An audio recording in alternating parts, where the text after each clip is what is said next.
Pengakuan pelaku perampokan uang gaji karyawan PT Mitra Ogan yang terjadi di SPBU Lubuk Batang Oku sudah mengikuti mobil korban sejak keluar dari bank. Tersangka adalah Erwin alias Raden, warga Sungai Rebo, Kecamatan Banyuasin 1, Kabupaten Banyuasin. Ia ditangkap di rumahnya. Dalam pengakuannya, aksi perampokan itu sudah dimulai sejak komplotannya mengintai dari Bank Mandiri di salah satu wilayah Oku. Erwin mengaku tidak mengetahui sama sekali yang menjadi calon korbannya siapa. Ia juga menyangkal jika aksi perampokannya ada keterlibatan dari orang perusahaan. Setelahnya pelaku mulai mengikuti mobil korban hingga sampai di TKP. Diakuinya ada 5 orang yang terlibat. 4 diantaranya berada satu mobil dengan tersangka, sementara satu lagi mengendarai sepeda motor. Erwin mengaku uang hasil dirampok senilai 591 juta yang diketahui merupakan gaji karyawan dari PT Mitra Ogan.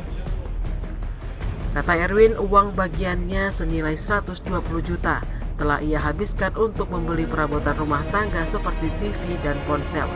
Pasca kejadian, Erwin mengaku berpencar ia sendiri kembali ke Banyuasin.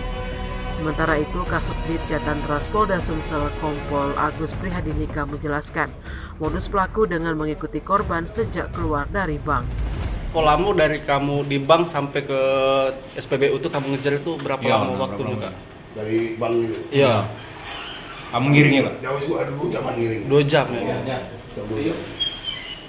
Jauh juga, Pak. Dan ketika sudah di SPBU itu memang mau di situ atau seperti apa, Kak? Ya, dia stop di sini kan, dalam langsung di dekat bank ya. Lihat kondisi memang lagi lengah, Kak ya? Iya. Oke. Yang ngambil langsung turun dari motor itu siapa namanya, Kak? Pagi. Langsung gitu, Kak. Fahmi yang ngambil dari motor. Dia tuh yang dibonceng berarti ya? Bonceng. Nah, yang monceng Fahmi? Mesin. Mesin. Nah, berarti 3, 2 lagi. Di mobil Pak. Berarti kita dalam mobil tuh 3. Tiga. Kakak siapa lagi duanya? Ahmad sama Ahmad sama Jeffrey, sama kakak di mobil. Yang nyetir mobil siapa? aku Pak. Tim Liputan Sumsel Update TV melaporkan.